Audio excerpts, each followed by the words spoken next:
Hello everyone, welcome back. Today we're going to be looking at a very interesting secondary guard from Lecküchner's Messer fighting system. It's called the Bogen. Okay, so basically, hilt held high, blade pointed down towards the side. It could be left side or right side. Okay, so that's the secondary guard, which I tend to think of as a pass-through guard, or I also tend to think of as an anchoring point. Okay, so what I want to do in this video is I want to show you guys how I specifically use this guard, and we're going to talk about a little bit more about exactly what I'm doing in this. We're going to talk about a little bit more about the purpose of this video and what we're trying to get out of it. So this is the Bogen, right? So hilt held high, blade pointed out down to the side. Okay, it could be left side or right side. Now there is a variation of this where the blade is pointed forward, down towards the front, or straight out. Now this is a primary guard. They refer to this as the steer, which is similar to the longsword ox guard. Okay, so here it's off to the side. Okay, so instead of it being front down hanging, it's side down like that. Okay, so when I fight with the sword and shield, this is a pass-through guard that I often get into in order to access the left side, basically the fourth quadrant. Okay, so there's four quadrants here. You got 1, 2, 3, 4. Okay, so this side's easy to hit, that side's easy to hit, that side's easy to hit. This side's a little bit tough, right? Because if I'm right-handed and he's right-handed, basically it's the furthest point away, right? So I've got access to the leg there, I got access to the head there, I got access to the head there.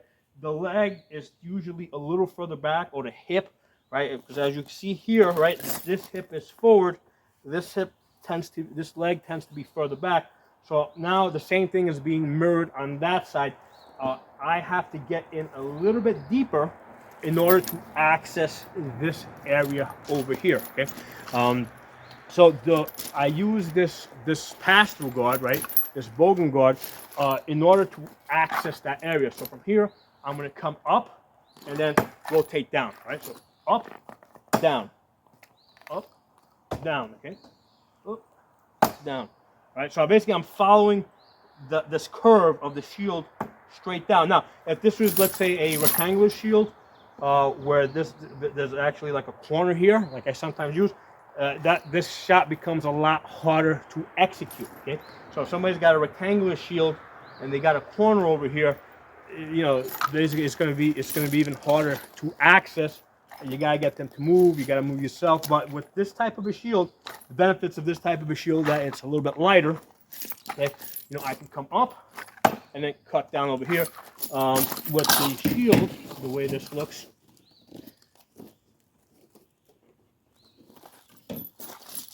from here, come up and then down. Okay, so with this I can raise myself a little bit further. I can be a little further out. Okay, so from here I come up, okay, and then down. So what's happening here as I come up, okay, as I'm here, basically my sword is offering me a momentary defense on this side of the head, because anytime I'm attacking that side of the body, I'm open over here. Okay, so I get this momentary defense, sword defense, as I come up before I come down. And then as I come up and down, the shield's going to come over, because I'm anticipating that the other person is going to immediately counter to the opening over here. Okay, so regardless of whether I hit them or don't hit them, I'm anticipating that there's a strike coming over on this side of my head, and I'm bringing that corner over in anticipation of that. Okay, so I'm gonna not use the shield so you guys can get a better look. So basically, I'm coming up and down. Now the question becomes, why come up, right? I mean, because yeah, I can come straight down like this, right? So I can be here, I can come straight down like that. There's a couple of reasons. The main reason why I do the up, okay, is first of all, I want to get their defense up high, okay? Because usually when their arm comes up, right, they're expecting that.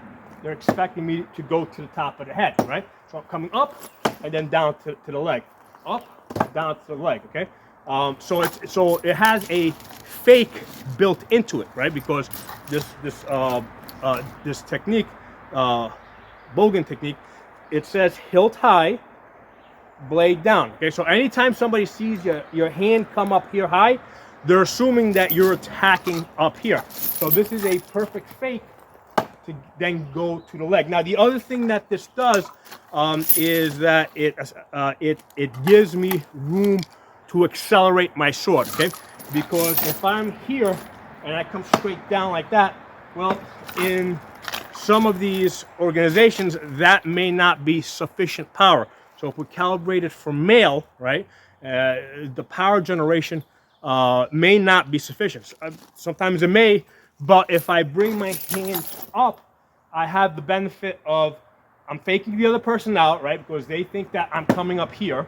I'm faking the other person up, but I've also lifted my hand up so that I have more distance to travel, right? The blade has more room to accelerate to make that impact. Okay. Now this doesn't have to be just a leg strike, okay? Because from here I can also go there, right? So from here I can also rotate my hip, right, and get the head strike. So so I can go back and forth. I can do either strike. Obviously from here you can also turn it into a thrust.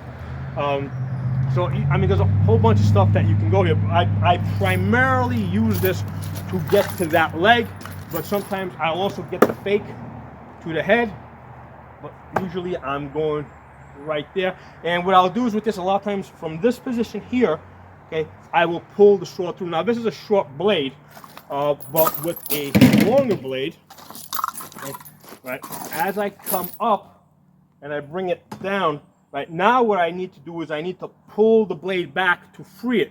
So I'm pulling back through a tail guard, and now with my sword all the way back here, I am basically cocked for an extremely powerful shot. Right, I can go there. Right from here, I can go there to the other side. You know, I can go to the leg. You know, I can basically do a winker howl and turn the blade over like that. I can do the wrestle howl. All right, this is a good place to wrestle. Basically from there, what's going to come up? I come up, bring the blade down, pull it back to the tail guard, and then with the wrestle howl, basically follow back the same line and attack with the back edge. Okay, so that's your wrestle howl. Okay, so the nice thing about coming up here is I'm building up all that speed to come down, pull back, and then follow back with the wrestle howl, or basically come up there, and then boom, I can throw it right there to the head or the other side. Put stuff in it. So that is how I use this Bogen guard. Okay, so let's now give you guys some background.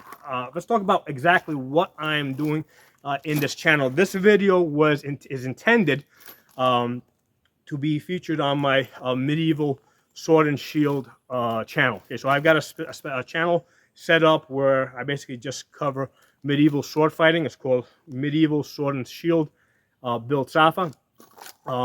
So now I'm also going to post this video in other places. If you're interested in this, find that other channel and subscribe to it and look through some of the old videos. There's a ton of stuff there. Okay, so what am I doing in that particular channel? Okay, I'm not necessarily teaching people how to do the medieval combat. Okay, even though you will see lots of techniques, that's not the reason why I set it up. And it's not to teach people historical manual techniques. That's not the reason why it was set up either. Okay, so the reason why I set this channel up is because about 17 years ago, I started doing medieval combat sports. Okay, and I also started studying HEMA, which is historical European martial arts. I started studying the two simultaneously but independently. Okay, so in these basically two different ways of studying medieval combat. On the medieval combat side, which is your EMP, SCA, Two Chucks, there's a couple of other organizations out there. Basically what we have is a rule set. Okay, you have a set of rules, and you have a bunch of basically there's a bunch of weapons that are allowed within that rule set that resemble medieval weapons, and you can use whatever tech you can use those weapons any way you want within the rules. Okay, so there's no requirement to use this technique or that technique. You know, if you want to do ballerina flips, you know, and and basically strike, that's fine. Okay, you can do any weird stuff you want. Uh, there's basically this concept of what it takes to win. Okay, what is enough for a sufficient killing blow. In some organizations, it's a very hard hitting calibration. In other organizations, it's a very light hitting calibration. Um, it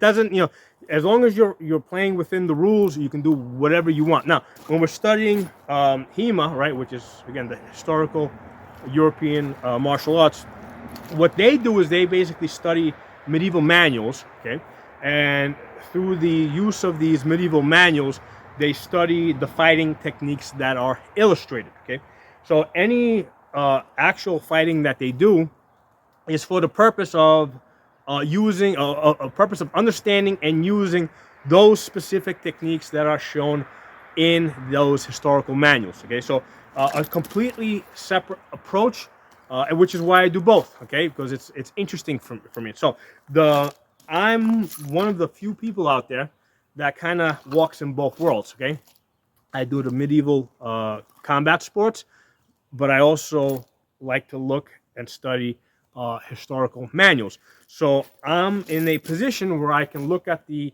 I look at the combat sport that we're doing, right? And I can say, hey, this technique resembles that which is shown in the historical manuals. So to me, that is extremely interesting. Being able to say that, hey, we've been able to kind of invent, by using similar weapons, we've been able to kind of reinvent the same fighting style independently, which is illustrated in these fighting manuals. Okay, so that to me is interesting. Okay, and some people just like doing the fighting side, and they're like, well, they don't care if it's historical or not historical as long as they're having fun.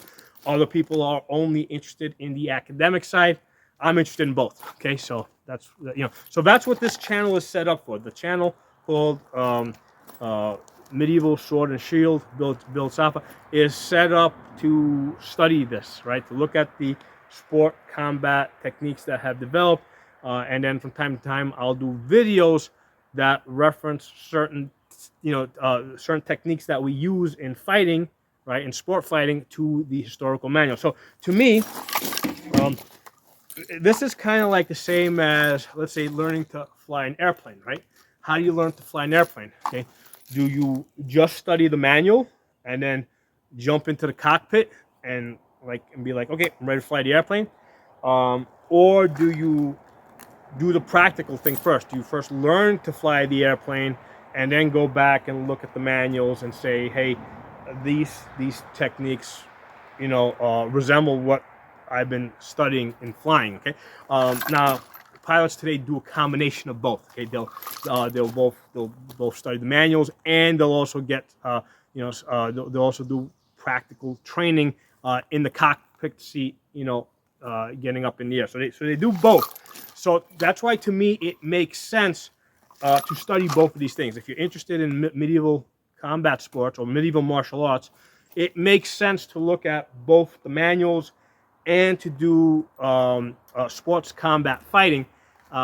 It doesn't make sense. I don't think that it's possible to get a full understanding if you just do one or the other. Okay, and again, it's kind of like trying to fly an airplane just by looking at a book.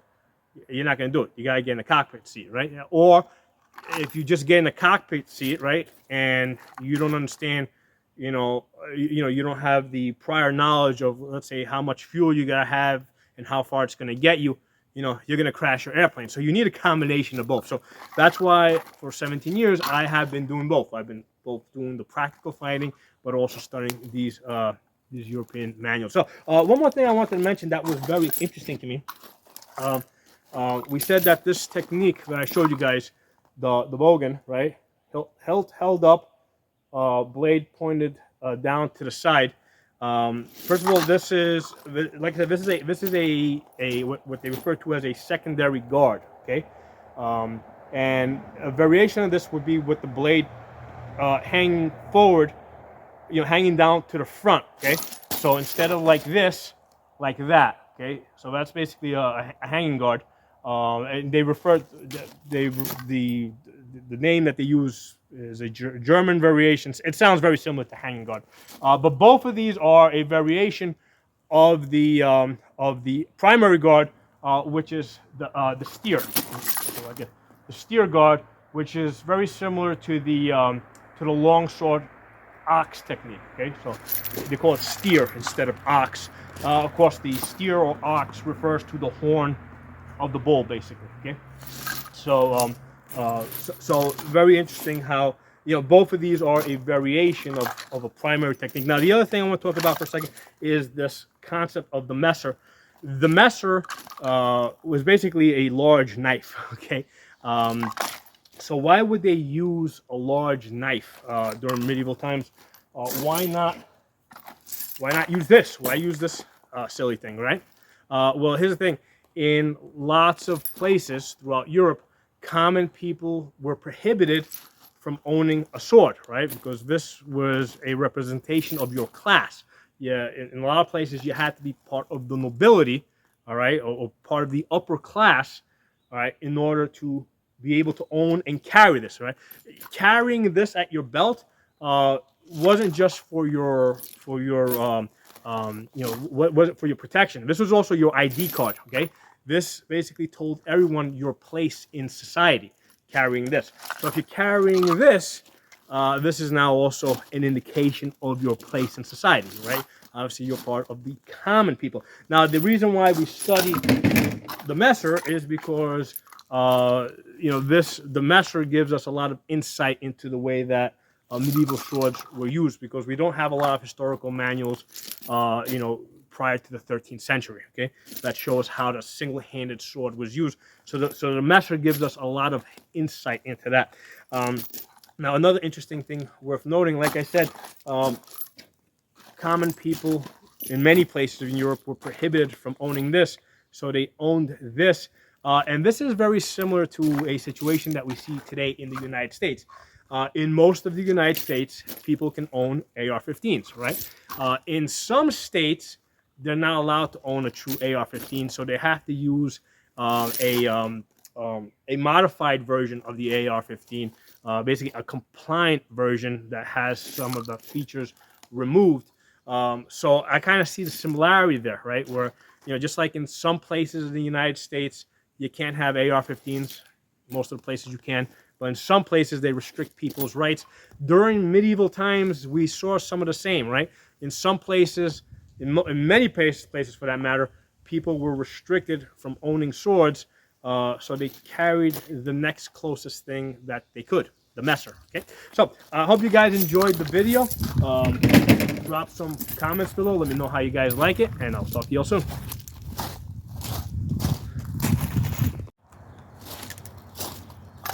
Hey everyone, I wanted to add one more thing for clarification. I reviewed the last video, and you guys see me doing, when I come up here, right, into this Bogen guard, I mentioned how I follow the shield edge downwards. Okay, the reason why I'm following it downwards is because a lot of times that's the only place where I can see body behind the shield. Okay, but depending on the size of the shield, depending on if they, if I can get them to lift the shield high up, if I can come across horizontally, right, and manage to, like let's say they manage to move the shield out of position, right? If I can come up and horizontally make a strike, that's preferable, right? If I can horizontally make that strike, because what's happening is if I'm following the shield down, a lot of times it might glance down the body, depending on how they're standing, right? But if I come in horizontally, it generally impacts the body a lot harder. Now, a lot of times that's just not an option. They're just, they're situated well enough behind the shield that all I get is, I'm only able to follow that shield edge down, and I might get a light hit on the leg, right? So as it comes down, it might hit it. It may not bite in deep enough. But again, now that's the setup for pulling back and then coming across, you know, up to the head. So then that becomes a distraction, right? So basically it's two fakes now, right? So I'm here, I'm coming up. That brings the guard up a little bit. If all I'm able to do is follow the shield edge down, I'll do it. Perhaps I'll get a hit, pull back. That's my final hit, right? So we got fake, distraction, strike. Okay.